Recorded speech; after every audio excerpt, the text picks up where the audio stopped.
Esse segundo vídeo aqui que fala do tópico de número 2 do capítulo da lição de número 1 da revista da Escola Dominical do terceiro trimestre da editora Betel, e que é Mateus, o Evangelho do Reino. Tópico de número 2 que vai falar as origens e o propósito do Evangelho. Então, como nós falamos, a editora Betel está sendo a nossa parceira na divulgação desse trabalho, e aí você acessando o site ou ligando para 35758900 e adquirindo os produtos da editora Betel, você também está cooperando para que esses vídeos possam estar aqui, esse auxílio a mais da lição da Escola Bíblica Dominical. Vemos agora nesse capítulo, nesse tópico de número 2, nós vamos tratar acerca dos assuntos esclarecedores para o estudo das Sagradas Escrituras. Por exemplo, embora apareça como o primeiro livro do Novo Testamento, o Evangelho segundo escreveu Mateus não foi o primeiro livro a ser escrito. Entendeu? Não foi. Por quê? Porque nós vemos aqui no tópico 2.1 que nós vamos falar sobre a data de que o livro foi escrito, né? Marcos, ele escreveu o seu Evangelho, ou o Evangelho segundo escreveu Marcos, entre os anos 50 e 60 depois de Cristo. Já Mateus, ele vai escrever o seu depois da queda de Jerusalém, ou seja, depois do ano 70. Então nós vemos que, embora ele seja o primeiro lá na nossa Bíblia a ser colocado entre os 4 evangelhos, mas ele não foi o primeiro a ser escrito, porque Marcos, ele vai escrever cerca de 20 a 10 anos antes do que Mateus escreveu. Então é claro que a gente não pode aqui afirmar nenhuma destas datas. Por quê? Porque a gente não tem documentos fidedignos. A gente se baseia em quê? Nós nos baseamos nas datas que são apresentadas pelos depoimentos de vários escritores conhecidos como os pais da igreja. Aqueles escritores lá do iniciozinho da igreja, entendeu? Que eles colocam como sendo nesta posição. Então a gente se baseia no que eles falaram nos escritos deles. Mas nós não podemos aqui afirmar categoricamente, porque nós não temos documento que afirme categoricamente. Mas ainda assim, com a base nestes depoimentos, nós não podemos afirmar que neste ano nós fomos... Qual foi o ano verdadeiramente que nós fomos presenteados com essa pérola, né? Essa pérola, esse maravilhoso conteúdo do Evangelho segundo escreveu Mateus. Então, ainda que eles falem, a gente não pode afirmar aqui e dizer, olha, é nesse ano mesmo, é 70 ou é 60, a gente não tem como afirmar isso, ok? Mas o importante é que o Evangelho está aí, é uma pérola verdadeiramente, né? O Evangelho de Mateus, ele goza de total credibilidade entre os cristãos desde o início da organização da igreja, ao contrário de outros evangelhos, como por exemplo o Evangelho de Pedro, o Evangelho de Tomé, que eles não foram relacionados, nem sequer foram relacionados no cânon sagrado, não é verdade, que definiu a organização da Bíblia como nós a temos hoje. Então, já o Evangelho de Mateus não, logo os primeiros já não, esse aí é o Evangelho de Mateus, é realmente uma testemunha ocular e tal, tem veracidade, e ele então ganhou esse espaço que a gente tem aqui e hoje conhecido como o Evangelho do Reino, né? O tópico 2.2 fala a respeito dos destinatários. Para que foi escrito? Como foi? Para quem? Por quê? Como? Né? Então nós vemos que ao escrever o seu livro, Mateus tinha o objetivo de alcançar todos os cristãos. Entretanto, ele inicialmente visou atingir os corações dos judeus convertidos, sem contudo, claro, desprezar os gentios. Os gentios, eles também tinham um valor para Mateus, mas de prima, vamos falar assim, ele foi para os judeus. Então nós vemos aqui que no momento em que escreve o seu livro, os cristãos eles já eram perseguidos pelo Império Romano, devido ao crescimento do Evangelho. Nero já perseguia o Império Romano, já tinha todo um contexto contrário ao cristianismo naquela época. Então vem o crescimento do Evangelho e a escrita do Evangelho segundo escreveu Mateus. Porém, nós sabemos que muitos teólogos atestam que Mateus dedicou 15 anos de sua vida para apresentar Jesus como Salvador e que, com certeza, o seu livro ele teria sido um documento para mostrar aos judeus quem era Jesus de Nazaré. Quem era Jesus de Nazaré? A raiz de Davi. Então, este era o propósito de Mateus. Ele ficou durante 15 anos pregando, falando. Então, depois de 15 anos pregando, ele falou, vou fazer o seguinte, eu vou escrever isso aqui, eu vou fazer um documento, um documento, como se fosse uma ata hoje na igreja, né? Eu vou fazer um documento para deixar isso aqui esclarecido para os judeus, de que Jesus realmente é a raiz de Davi. Então, mesmo fazendo um grande trabalho de evangelização entre os judeus durante 15 anos, Mateus teve o cuidado de deixar esse relato escrito com riqueza de detalhes, para que seu conhecimento acerca de tudo que havia visto e ouvido não se perdesse. Porque ele falou, e aí você sabe como é que é a tradição oral. A tradição oral, ela vai sendo modificada, vai mudando, acrescenta um ponto e aumenta um conto, como diz o ditado, e daqui a pouco aquilo que realmente foi a história se perdeu. Então Mateus vai e cria esse documento para que verdadeiramente aquilo não se perdesse, porque afinal ele era responsável pela manutenção daquelas almas que ele tinha alcançado, não é verdade? Até que viesse e que fosse chegado o reino de Deus. Então Mateus entende assim, e aí ele resolve escrever o seu evangelho. O tópico 2.3 diz a respeito do propósito. Qual o propósito do evangelho de Mateus? Bom, o evangelho segundo Mateus tem como objetivo vários propósitos. A gente for observar, mas nós vamos aqui falar alguns principais. Por exemplo, o principal é apresentar um registro histórico acerca do ministério de Jesus e apresentá-lo claramente como sendo o rei e o Messias prometido. Então esse é o principal propósito, apresentar de uma maneira clara, chegar assim, olha só, esse aqui é o rei prometido, é o Messias prometido, é ele. Então esse seria o primeiro propósito mais importante. Agora, entretanto, ao julgarmos o contexto no qual ele foi escrito, nós acabamos por concluir que não poderia ficar somente na tradição oral. E aí, como nós falamos anteriormente, ele parte para essa escrita. Por quê? Porque essa seria facilmente perdida e sofreria com as alterações, até mesmo com o surgimento de versões deturpadas acerca da pessoa de Jesus. Alguém podia falar qualquer coisa a respeito de Jesus. Ah, o Mateus falou isso? Não, mas não é bem isso assim não. Eu também estava lá. Como eles tentaram, os próprios saduceus da época, eles tentaram, de certa forma, desconstruir a imagem de Cristo.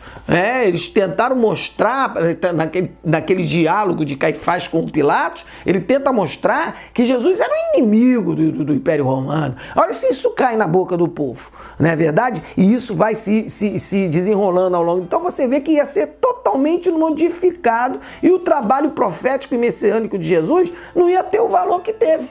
E talvez não chegasse nem até nós. Então nós vemos que o valor da necessidade de um registro fiel acerca de tudo que ocorreu durante o ministério de Jesus foi o que impediu o surgimento de versões irreais acerca da pessoa de Jesus Cristo. Então, irmão, por isso que é importante escrever, Até hoje a gente parte do pressuposto que aquilo que não está escrito, irmão, perde o seu valor rapidamente. Então foi isso, para que não surgisse outras versões, para que se não deturpasse a imagem de Jesus Cristo, então Mateus escreveu e deixando escrito, isso foi passando de mão em mão e as pessoas puderam ter acesso à verdadeira história. Então nós vemos que levaram alguns anos até Mateus resolver escrever o seu livro, mas ele não podia deixar um relato firme e detalhado fosse colocado como um contexto histórico, como uma realidade histórica. Ele não podia deixar de fazer isso, ele não podia deixar que este relato firme e verdadeiro fosse contado de uma forma mais acreditada, que é justamente através da escrita. Se senão, meu irmão, o que podia acontecer? Podia surgir ao longo do tempo um Jesus fanático, contado em histórias que não correspondessem com as verdades. Então nós vimos que verdades que realmente foram vividas por Jesus ao lado dos seus discípulos e, consequentemente, ao lado de Mateus. Então não podia correr esse risco, de que fossem contadas histórias que não fossem o relato verdadeiro acerca da vida e do ministério do Mestre de Nazaré. Nós vemos que o homem, ele tem uma capacidade incrível de inventar história, irmão. Tem uma facilidade, o homem inventa história com uma facilidade tremenda. Isso é uma realidade, E ainda, ele conta com a ajudinha especial do inimigo, para dar ideia para ele, para botar coisa na mente dele, para ele inventar. Então, sendo assim, Mateus não poderia deixar de tomar esse cuidado de escrever o seu livro para deixar claro que Jesus Cristo era o rei prometido, o Messias enviado. Bem, agora nós vamos iniciar a terceira parte do comentário da lição número 1 do terceiro trimestre de 2016, Mateus, o Evangelho do Reino. Tópico 3, que fala características gerais do Evangelho.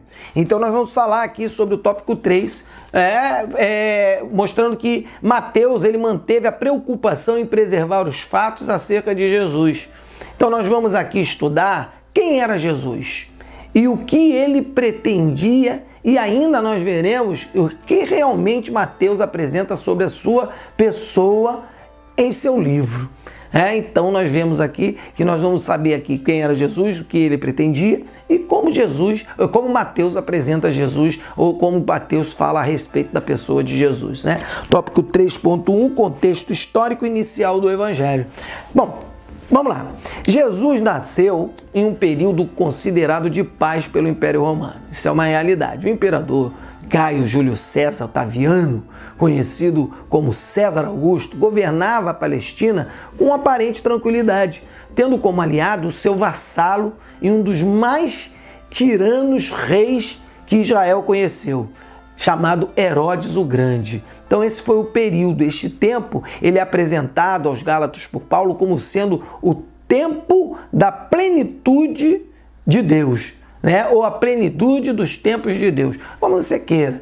O texto está lá em Gálatas 4:4, que diz assim, mas vindo a plenitude dos tempos, Deus enviou o seu Filho, nascido de mulher, nascido sobre a lei. Então esse foi um momento histórico. Ali o imperador romano achando que estava tudo bem, Herodes o Grande agindo com tirania em cima do povo, e aí Jesus vem e nasce no tempo de Deus.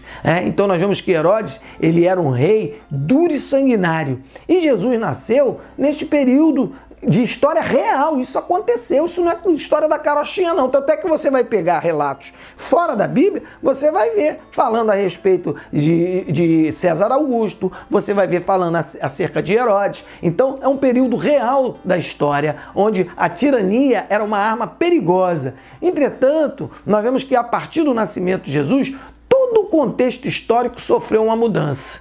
E a história ganhou novos contornos. Olha que coisa maravilhosa, Quando o Deus humanizado chega na Terra, irmão, ele muda tudo, até o jeito da história ser contada. Olha que coisa maravilhosa, Então nós vemos que a história então passa a ser apresentada como assim, um período antes de Cristo e um período depois de Cristo. Ele mudou o contorno da história. A presença do Deus humanizado é a presença de Deus na terra. Olha João Batista falando, eis o Cordeiro de Deus que tira o pecado do mundo. Mudou tudo a partir daquele momento. Irmão, essa coisa muito linda, Então nós vemos que o governo de Herodes se espelhava no de Roma, mas não passava de um reinado de vassalo.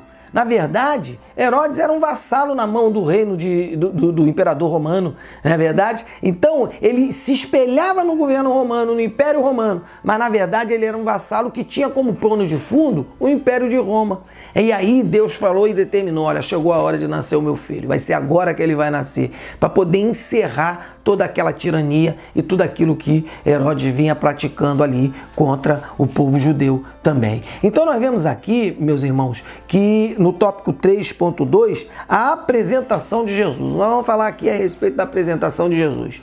Originária da cidade de Belém, Jesus ele cresceu entre seus irmãos e irmãs na cidade de Nazaré. Ali ele convivia tranquila e amistosamente entre os seus amigos e familiares. Mas em um dado momento, o jovem carpinteiro ele tornou-se conhecido na região e em todo Israel, mostrando a sabedoria divina que ele tinha e a operação de milagres. Ele acabou sendo descoberto, vamos dizer assim, Ele acabou sendo, as coisas que ele começou a fazer, acabou se espalhando de boca em boca. Então, Jesus acabou se tornando conhecido pelos seus milagres e por tudo aquilo que ele fazia ali com as suas orientações, as suas palavras sábias. Quem seria este jovem? É verdade? Marca em seu livro o mostra como um operador de milagres e Messias. Entretanto, Mateus, ele faz questão de mostrá-lo como aquele que ensinava, o grande mestre de Nazaré. fortalecendo ainda mais a sua imagem davídica, né, que haveria de vir como sendo um profeta maior do que Moisés. Então essa é a profecia no Antigo Testamento, que viria um profeta maior do que Moisés. Então, o grande mestre, aquele que ensinava, ligava ele a essa, como sendo a raiz de Davi, como nós falamos anteriormente, a sua herança davídica. Então, Mateus fez questão de fazer isso. Enquanto Marcos apresentava ele apenas como um operador de milagres, ele fala assim, não, ele não é só faz milagre não, o homem tem sabedoria, ele ensina, ele é um grande mestre. Então, nós vemos aqui uma diferença entre um e outro. Então nós vemos que enquanto o Evangelho, segundo escreveu Marcos, ele circulava com grande penetração entre os cristãos, lá entre o Império, né, dentro do Império Romano, apresentando Jesus como Messias, operador de milagres, Mateus ele usa esta linguagem didática para ressaltar a genealogia de Jesus, reforçada pelos seus sábios ensinamentos e firmando na pessoa dele a linhagem de Davi.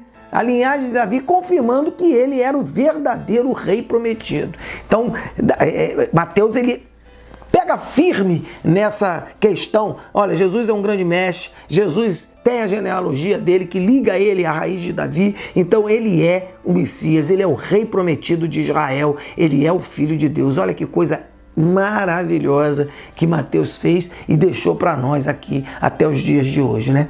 Então nós vemos aqui que o tópico 3.3 fala a respeito das questões escatológicas, fim do mundo, né? Escatologia é o estudo das últimas coisas. Então, Mateus ainda cita esse discurso de Jesus no templo, que é muito importante, que está lá no capítulo 24 de Mateus, e que nós vemos que ele escreveu mostrando esse contexto escatológico, frisando os fatos que haveriam de acontecer mostrados no capítulo número 24.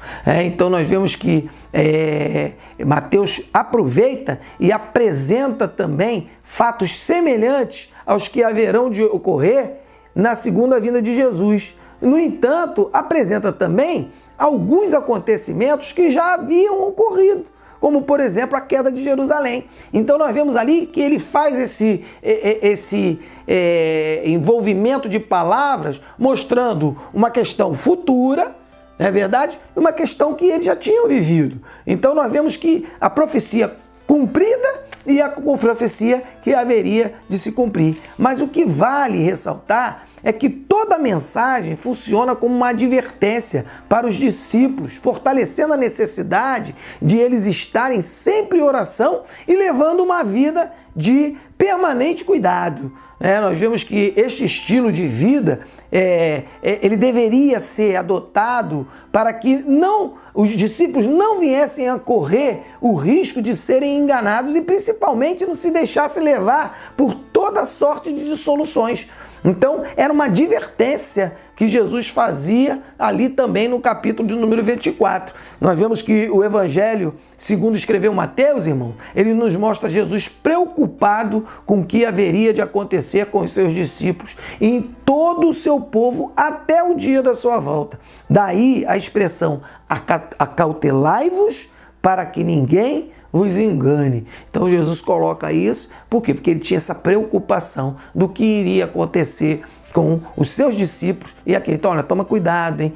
Não deixa ninguém enganar vocês. A igreja, ela já está vivendo os momentos citados por Jesus no capítulo 24, né? Mas ainda assim, nós não podemos afirmar com convicção o dia da vinda de Jesus, mas devemos estar atentos às suas palavras, guardando e cuidando do necessário até o grande dia do arrebatamento. Então, irmão, nós temos que estar preparados, acautelando-nos, né, tendo cuidado para que ninguém nos engane, aguardando o dia do arrebatamento da igreja. Assim como tem se multiplicado a iniquidade, nós temos visto que falsos profetas têm se levantado, tudo isso nós temos visto acontecer, as igrejas perdendo, algumas igrejas perdendo o norte de como pregar o evangelho, pregando o evangelho segundo as suas próprias interpretações, entendimentos, mas nós estamos aguardando. Nós não sabemos quando, mas sabemos que ele vai voltar. Então é isso aí. Nós estamos terminando o comentário da última, da primeira lição, o último tópico da primeira lição, e nós temos aqui a conclusão que diz assim: o reino dos céus é apresentado por Mateus de forma surpreendentemente didática, convincente e com ampla aceitação. Sem dúvida, trouxe um grande legado, não só para a cristandade, mas ao mundo inteiro, onde o evangelho chegou. Então, meus irmãos, está aí, ó, primeira lição do terceiro trimestre de 2016, falando sobre Mateus, uma visão panorâmica do evangelho do rei. Que Deus possa realmente te abençoar. Tá aí, ó, se você quiser adquirir o livro, adquira o livro aqui que fala a respeito de Jesus Cristo, o maior personagem da história, que é o livro que serviu de base para essa revista. E você pode estar adquirindo esse livro lá no www.editorabetel.com.br ou no 3575 0 operadora 21 3575-8900 na Editora Betel, ok? Gostou desse vídeo? Curte ele, compartilha, fala para os teus amigos aqui no Evangelho Claro. E entra lá no site da Editora Betel, tem um monte de livro bom lá que você pode adquirir, livro que fala sobre diversos assuntos, tem lá também a Bíblia do Culto, Jornal Semeador. Olha, tem um monte de produto bom que vai te auxiliar e te ajudar nos teus estudos da Palavra de Deus, ok? Fique conosco aqui no Evangelho Claro, ok? Um Evangelho segundo Jesus nos ensinou. Tenha um dia de paz em Cristo.